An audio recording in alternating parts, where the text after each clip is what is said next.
En tout cas, merci d'être venu.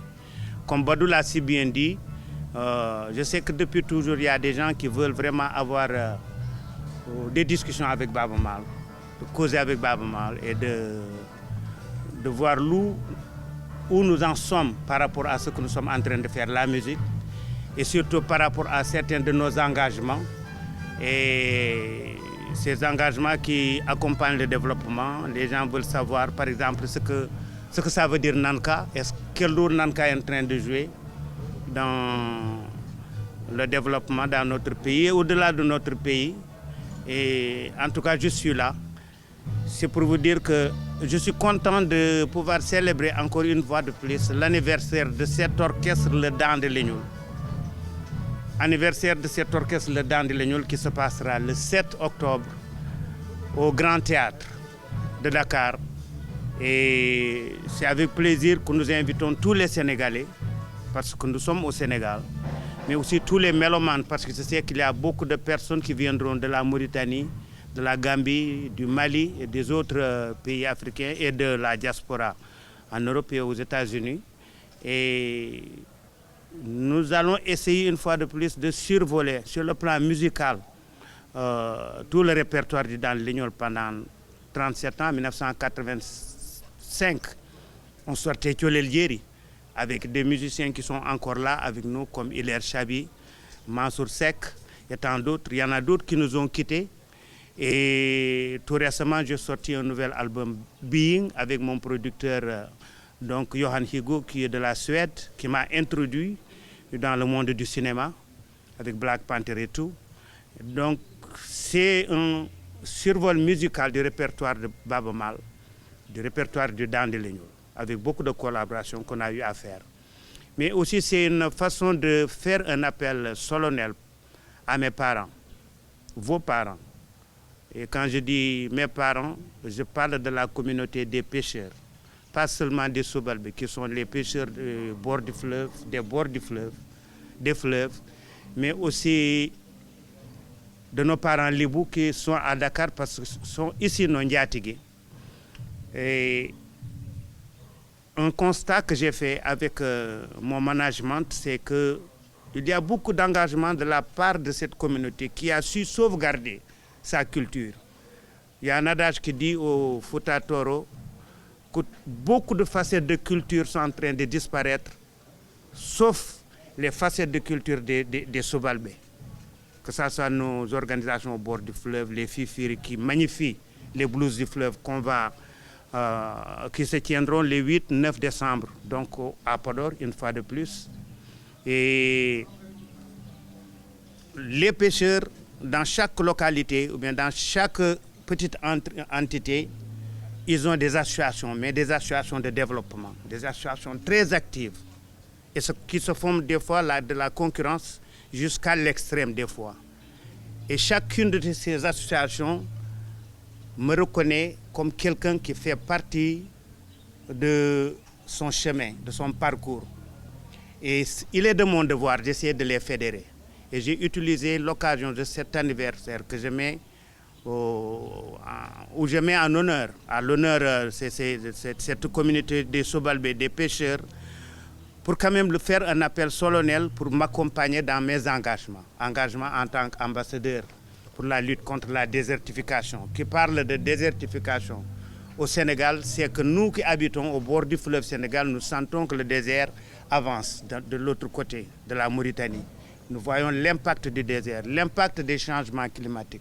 Nous voyons l'impact aussi de cette dégradation des terres. Et nous nous sommes engagés pour quand même essayer de trouver des solutions.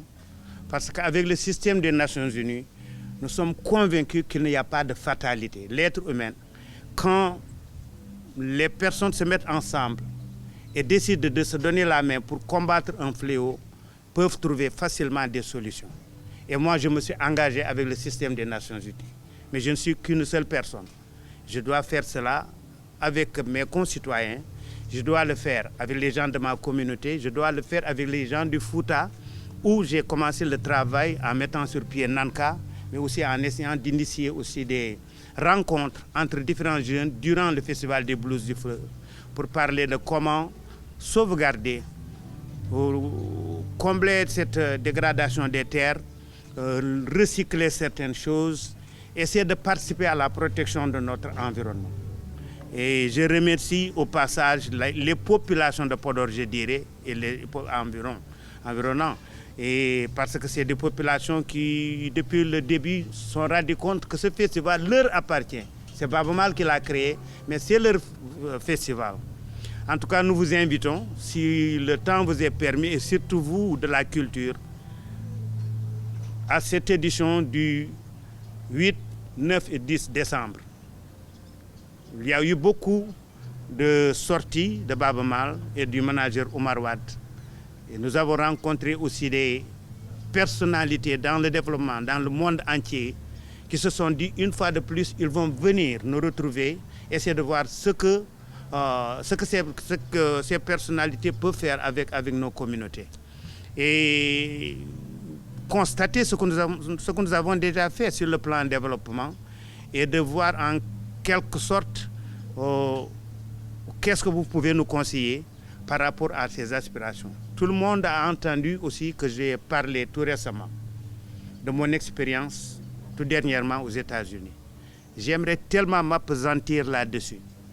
Et pour vous dire qu'il y a une jeunesse qui n'a pas seulement essayé de traverser le Brésil, le Nicaragua, d'arriver aux États-Unis, mais on sait tous qu'il y en a qui ont traversé le désert. Certains sont arrivés, d'autres ne sont pas arrivés. La mer, en essayant d'aller en Espagne, en Italie, un peu partout dans le monde.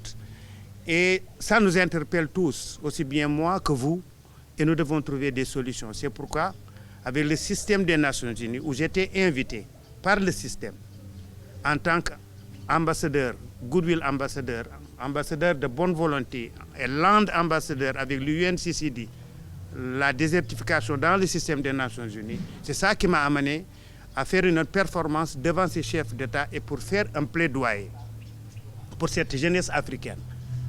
Parce que des fois, avec tout ce qui se passe dans le monde, on a l'impression qu'on nous oublie. Quand on oublie notre jeunesse, on nous oublie. On oublie que nous sommes le futur.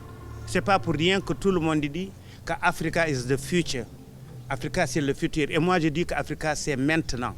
C'est maintenant que nous devons nous lever, être unis d'abord dans le domaine de la culture, que quelqu'un qui est dans le stylisme et celui qui est dans le théâtre, celui qui fait de la comédie, donc qui joue dans les sketchs, dans les séries ou bien dans le cinéma, et que les musiciens, que tous, qu'on pense un concept, et peut-être avec le sport, penser un concept qui fera qu'on pourra donner quelque chose de solide au reste du monde.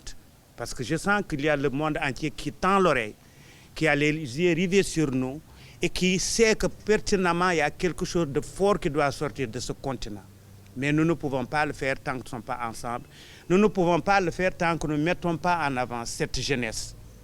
Et je l'ai dit et je l'ai répété, cette jeunesse, on ne peut plus la tromper. Elle est connectée, elle est engagée. Elle sait exactement quel genre de futur elle veut. Et pour mériter son respect en tant que responsable, on doit pouvoir s'arrêter quelque temps et l'écouter. Écouter sa souffrance, écouter ses aspirations, écouter par là où elle nous critique et par là elle pense que nous pouvons beaucoup les aider. Et ne pas avoir peur de jouer le rôle de parent. Et donc c'est pour tout cela que je voudrais discuter avec vous. Et la culture est là pour quand même, depuis toujours, elle a joué ce rôle. Nous ne sommes pas là pour mettre, comment on le dirait, mettre du désordre dans la marche du monde.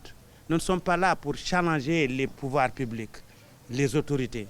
Nous sommes là pour, en quelque sorte, puisque nous sommes très proches des communautés, des populations, pour peut-être donner des semblants de solutions que nos gouvernants pourront quand même utiliser pour quand même avoir des résultats.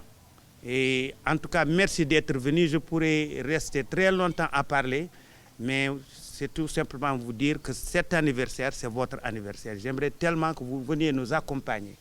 Parce que comme Mansour Seck le dit, chantons, dansons, faisons la fête, mais parlons de choses concrètes qui nous interpellent.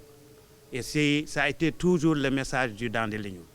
Je remercie au passage mes musiciens qui sont dedans. qui depuis le début, ils ont compris, 37 ans durant, ils ont compris que le Dandé Legnol, c'est vrai, c'est une entité commerciale qui a eu à collaborer avec Island Records, l'une des plus grandes maisons de disques, qui a voyagé partout dans le monde, dans toutes les grandes scènes, travaillé avec tous les producteurs de cinéma, Ridley Scott et tous les autres, Kevin MacDonald, tous les autres. Le Dandé Legnol a eu à travailler avec ces grandes personnalités du cinéma. Mais le Dandé Legnol, les musiciens de Dandé Legnol, ils ont compris que le Dandé Legnol, c'est d'abord un projet social, un projet culturel. Et ils ont accepté, après des tournées, de venir m'accompagner au Fouta dans 10, 15 localités où on jouait qu'avec des groupes électrogènes. 2 nuits de suite. Et l'argent qu'on récoltait, eux, on leur donnait tout simplement de l'argent pour rentrer chez eux. Mais tout le reste allait à ces associations qui ont eu à financer des salles de classe, des postes de santé, des coopératives, des banques de céréales. Et beaucoup d'investissements ont été réalisés avec les concerts du Dandé Legnol. C'est dommage, je l'ai dit hier et avant-hier, j'ai dit que c'est dommage, quand on le faisait pendant ces 30 ans, il n'y avait pas les réseaux sociaux. C'est ce qui fait que cette jeunesse, parfois, pense que le Dandé Legnol n'a pas fait beaucoup. Mais le Dandé Legnol n'a fait que jouer pour les communautés dans le développement. Chaque samedi, peut-être, on joue au stade Amadou Barry. On ne jouait que pour des associations de développement avec leurs projets et pour leurs projets. On n'a jamais joué au Sénégal pour des promoteurs ou bien des mécènes qui faisaient jouer le Dandé Legnol pour se remplir la poche. Ce qui veut dire que quand je voyage au niveau du Fouta, je vois des jeunes de 15 ans, 17 ans qui viennent et qui me disent « Baba Mal, yo à l'Ourne, à Diaram, que Dieu te prête longue vie. On a vu ce que vous avez fait pour nous. » Mais il n'est jamais encore trop tard et que nous avons encore toujours de la pêche. Je voudrais encore m'engager davantage à accompagner cette jeunesse, à les connecter. Et surtout qu'il y a maintenant les plateformes, je reviens du système des Nations Unies, où on a compris que l'Afrique, on ne peut plus l'arrêter dans son élan de développement. Et pour cela, que des personnalités sur le plan culturel et sportif et d'autres secteurs doivent s'engager davantage. Inch'Allah, l'année prochaine, on se rencontrera ici, que ce soit au Ghana ou bien au Kenya et peut-être pourquoi pas au Sénégal, ça dépendra du système. C'est pour montrer à cette jeunesse africaine qu'elle est au devant de la scène pour décider de ce que sera le futur de l'Afrique. Mais merci pour cette question parce qu'on fait les 38 ans du Dandé Legnol, pas de Baba Mal. Et ce sont les musiciens. Et vous avez vu Hilaire Chabiari, 85, il était encore là. Il a même amené les premiers musiciens et dit que Baba, tu sais, je veux que ces musiciens t'accompagnent. Le Dandé Legnol, c'est une famille. C'est d'abord une famille, des musiciens qui s'apprécient musicalement, qui se disent la vérité, qui parfois dans les répétitions se chamaillent et qui boudent des fois pendant 2 mois, 3 mois, qui s'en vont et qui reviennent parce que c'est leur famille. On peut bouder sa maison familiale, faire la fugue et revenir encore. Et en même temps, c'est des musiciens qui se disent la vérité, comme j'ai dit, sur le plan musical, parce que c'est d'abord un groupe musical. Mais aussi, tout autour de nous, que ce soit nos familles, nos amis, nous leur avons fait comprendre que nous sommes une grande famille. Et tout ce que nous faisons, c'est avec cette grande famille. C'est ce qui fait qu'on a la possibilité d'aller au Fouta et dans d'autres localités, d'organiser des concerts et que ce ne soit pas que les gens du Dandé Legnol qui s'impliquent, c'est toute cette grande famille qui s'implique. Et c'est vrai que ce n'est pas facile à diriger, ce n'est pas facile à maintenir. Je rends grâce à Dieu pour le respect que ces gens me doivent et me donnent, le respect que le soutien et l'amitié que ces musiciens du Dandé Legnol me donnent. Et le ton a été donné par la relation entre moi et Mansour Seck. Beaucoup de Foutanké disent qu'à cet âge de notre existence, quand on a commencé à s'accompagner, on n'était pas très âgés, et que Dieu nous a permis d'être ensemble, que rien vraiment pas joli n'a jamais existé entre Baaba Maal et Mansour Seck. Et ça, quand les autres musiciens sont arrivés, ils se sont dit que c'est le chemin, c'est l'exemple à suivre. C'est des familles, ils se sont mutuellement donné les noms de leurs enfants l'un à l'autre. Leurs familles sont entremêlées. C'est une grande famille, en tout cas, le Dande Legnol. Mais ce qui nous a encore maintenus ensemble, je pense que c'est la chance. Parce que tout musicien aspire à commencer par le bas et grandir. Et on a grandi. Mbassougnang disait, mais c'est très, très triste. Nous, qu'est-ce qu'on peut faire? On est là, on sait qu'on a du talent. Nous savons chanter, on a voyagé, on a fait des recherches. En Afrique, pendant 2 ans, Mansour Seck et moi, nous avons fait des recherches dans beaucoup de localités, jusqu'après la Côte d'Ivoire. Plus de 300 localités pendant 2 ans à faire des recherches sur le plan musical. Donc on a tout ce bagage, mais on a l'impression que les portes ne s'ouvrent pas. Et quand les portes ont commencé à s'ouvrir avec cette signature de contrat avec Island Record, qui m'a dit, utilise ta musique comme tu veux. Décide toi-même de quel album tu veux faire. Bayo, je suis arrivé, on m'a dit, tu vas faire ton premier album. Qu'est-ce que tu veux faire? Je leur ai dit que je veux faire de la musique traditionnelle. Traditionnelle. Comment ça peut marcher avec une maison qui n'a produit que des rock stars comme Bono, Bob Marley et tous les autres? Après, ils se sont dit, bon, on te laisse faire. On a fait Bayo et ça a marché parce qu'on avait un bagage déjà durant toutes ces recherches. Et ce qui m'interpelle d'ailleurs, je l'ai dit hier à quelqu'un, j'aimerais bien mettre sur pied une école où on mettra tous ces éléments de recherche dedans, parce que ce n'est pas pour moi, c'est pour la jeunesse. Et que tout cela puisse servir le Sénégal, servir l'Afrique.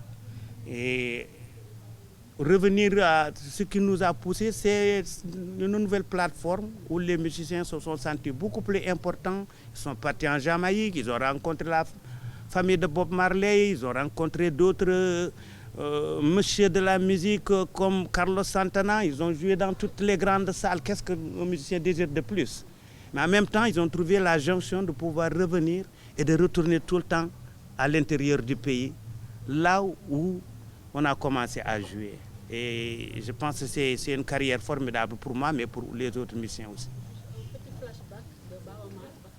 Allez-y. Non, je ne vous pose pas de questions. Je veux juste que quand vous posez les questions, si vous pouvez venir par là, les axes des caméras. Ah, ok. Comme ça, on a à côté de la caméra, juste à côté des cadres. Merci beaucoup. Je voulais juste un petit flashback parce que Baaba Maal, enfant de Sida, qui a fait la musique et a quitté sa propre natale et venu à Dakar. Comment vous avez su imposer? Parce que quand vous venez à Dakar, il y avait la musique populaire, la musique kala. Et vous avez su imposer. Est-ce que vous revenez un peu de flashback de Fouta à Dakar? Comment vous avez vécu à Dakar? Une petite anecdote de vos premiers jours à Dakar. Comment vous avez su imposer la musique Haalpulaar et même ceux des gens qui ne sont pas Haalpulaar? Qui ne sont pas Haalpulaar, oui. Parce que ce n'était pas facile en ce moment de venir à Dakar et de trouver sa place. Je pense qu'il y a eu un peu de chance. Il y a eu la voix qui était unique. Il y a eu aussi ce premier fan club, bien qu'on ne les appelait pas fan club en ce moment. J'étais au lycée Charles de Gaulle et j'étais scout. Et quand on s'est rassemblés à Rognan Sud, par exemple, que tous les éclaireurs du Sénégal se réunissaient là-bas, les gens me poussaient au milieu du cercle, ils Baaba Maal chante-nous quelque chose de Podor. Et donc il y a tous les Foutanké qui se sont dit, ah voilà, nous aussi nous avons un chanteur. Donc j'ai eu un premier fan club depuis le lycée Charles de Gaulle, des gens qui se sont dit que maintenant nous avons quelqu'un qui va nous représenter. Et arrivé à Dakar, j'ai eu la chance de tomber sur Mbassou qui m'a mis en rapport avec le Lasli Fouta où j'ai appris plein de choses. Mais il y a Samba Thiam de la radio. Beaucoup de jeunes ne connaissent pas. C'est l'un des plus grands journalistes qui était là-bas du temps de vraiment le début de la radio du Sénégal. Je pense que ça s'appelait l'ORTS et qui faisait sa veille culturelle. Quand il mettait mes chansons, des gens de la Guinée, du Mali, de tout, ils disaient que mais c'est qui ce jeune? Donc les gens se sont intéressés. Ça aiguise l'appétit d'un jeune artiste. je me disais que je faisais cela tout simplement parce que j'aimais la musique. J'étais au conservatoire, je devais finir mon cycle des conservatoires et aller être professeur de musique. Mais en regardant la réaction des gens qui se disaient il faut qu'ils viennent à Nouadhibou, il faut qu'ils viennent à Conakry, il faut qu'ils viennent à Bamako. J'ai dit que mais donc moi je peux faire quelque chose de cette voie. Et c'est comme ça que je me suis dit je suis un aventurier, je vais aller en France avec l'appui de mes amis Hamidou Dia et Amadou Kandialo. Bonsoir. Bonsoir. Bonsoir. Alors, deux petites questions. D'abord sur l'anniversaire. C'est vrai, il y a la soirée de 7. Maintenant, la question c'est est-ce qu'en amont et en avant, il y a d'autres activités, d'autres programmes que vous avez élaborés pour accompagner les 38 ans du Dans les Légumes? Deuxième question, vous avez parlé tout à l'heure d'une école, de votre souhait de faire une école. Ça brosse la question. Quels sont les défis aujourd'hui du Dans les Légumes et de Baba? Il y a d'autres dates. Après le Grand Théâtre, nous irons en Mauritanie au mois de novembre, avant d'aller à Podor pour les blues du fleuve. C'est toujours dans la lancée de ces 38 ans. Il y a une tournée aussi que le manager est en train de peaufiner sur le plan international parce qu'on a commencé à habituer ceux qui suivent cet orchestre à ces tournées. Il y a aussi d'autres rencontres sur le plan intellectuel. Il y a un groupe intellectuel qui est là et qui va s'appesantir à essayer de ressortir quelque chose et que ce groupe pourra proposer peut-être aux étudiants, à l'université, aux élèves dans les écoles, de venir partager avec eux. Parce que le parcours de Baaba Maal, de Mansour Seck, ce n'est pas seulement un parcours artistique, il y a un parcours intellectuel. Il y a un engagement sur le plan social. Et ça depuis toujours. Je vous ai dit que le Dans les Légumes a toujours joué pour accompagner le développement. Et ce groupe d'intellectuels va essayer de ressortir tout cela. Et pour que le Sénégalais et les Africains qui ont envie de savoir au-delà de la musique, quels sont nos engagements et ces engagements déterminent nos aspirations du futur. Donc, ça, nous ferons appel aussi à beaucoup de journalistes parce que quand on parle d'intellectuels, je pense qu'on ne peut pas laisser les journalistes derrière. Et ça, c'est ce qu'on est en train de mettre en pied. Et j'y tiens vraiment à cœur que ce côté de volet intellectuel, parce qu'avant tout, je suis un intellectuel aussi. Et mon approche avec la musique aussi passe par ce côté intellectuel. Les défis que nous sommes confrontés, c'est qu'on nous accompagne. Qu'on nous accompagne dans le développement. J'ai mis sur pied Nanka au niveau de Podor. J'ai fait parler des gens qui ont eu à avoir des lopins de terre dedans et qui les ont exploités. Par exemple, la DER est venue nous voir et nous a promis de nous accompagner. Je ne sais pas pourquoi ça n'a pas abouti. Ce n'était pas pour moi, ce sont pour ces gens. Et pourtant, il y a plein de gens au niveau du Fouta qui pensent depuis que la DER est venue et a visité, a promis de nous accompagner, Baaba Maal a reçu de l'argent. Personne ne nous a donné de l'argent. C'est cet accompagnement des fois qui fait défaut. Parce qu'il y a des limites. Pour moi, ce n'est pas parce que je suis Baaba Maal que je peux tout faire. Je peux initier, mais ce sont les autres qui doivent venir et participer. Il y a aussi, je pense que je tends la main à tous ces jeunes aussi qui sont dans les universités et consorts, parce que quand on parle de développement, il y a des gens qui ont fait de l'agroménie, qui ont fait de l'agro-business et consorts, dont on a besoin. C'est assez ouvert pour tout le monde. Moi, je ne peux que reconnaître cette étincelle qui jaillit de ma mémoire et dire que c'est possible et d'avoir le concept, mais la réalisation, ça doit être le problème de tout un chacun. Félicitations d'abord pour les 38 ans de Dans les Légumes. Merci. J'aimerais parler de Pini, votre album qui vient de sortir. Pouvez-vous nous donner un aperçu de l'inspiration derrière cet album et les thèmes que vous explorez à travers l'inspiration est venue simplement de mon vécu. ou bien je dirais du vécu du Dandi Legnol, arrivé à un certain niveau de carrière, on se rend compte qu'on ne doit plus aller vers les choses avec le stress. On doit accueillir tout ce qui nous interpelle naturellement pour pouvoir en tirer des leçons. On doit être assez relax, sinon si on a envie de vendre un rêve à quelqu'un qui nous écoute, donc ne plus être stressé, de se reposer, d'exister tout simplement et d'observer tout ce qui se passe autour de nous et d'en tirer des leçons et de les partager avec les gens. C'est la signification de being. C'est pourquoi quand on écoute cet album, un morceau comme Casamance Night, on voit que cet album dure plus de 8 minutes. Ça a duré même beaucoup plus, ça a duré même 12 minutes, on a raccourci. Parce qu'on est revenu à notre première façon d'écrire de la chanson, de laisser la mélodie couler, et que moi, au Mansour Seck, qu'on se mettait à réfléchir, à méditer sur tel ou tel thème et de chanter là-dessus. Il n'y avait plus de stress. Donc c'est ça bien. Et c'est pourquoi il y a beaucoup de gens qui sont en train d'accueillir ça favorablement. Ce n'est pas encore sorti au Sénégal, c'est sorti que dans des plateformes, et c'est assez protégé. On attend que l'anniversaire passe, et avec d'autres chansons qu'on a enregistrées ici dans l'album Nanka qui est là, c'est là où on a enregistré une bonne partie de la musique de Black Panther. Là où vous êtes, on a mis les percussions là. Et c'est pour vous dire que tout est possible. Mais si on aborde la vie d'une façon assez sereine, en tant qu'artiste, on peut sortir quelque chose qui peut toucher l'être humain. Et c'est pour vous dire que, machallah, je me sens assez relax et avec moins de pression. J'abordais d'habitude les anniversaires d'une façon très stressée, mais pas cette fois-ci. Je touche du bois, mais en tout cas, pas cette fois-ci, parce qu'il y a cette maturité-là qui commence à vivre en moi. Et c'est ce que vraiment je prie que n'importe quel artiste qui arrive à un certain niveau puisse quand même vivre de cette façon d'être très relax, très décontracté.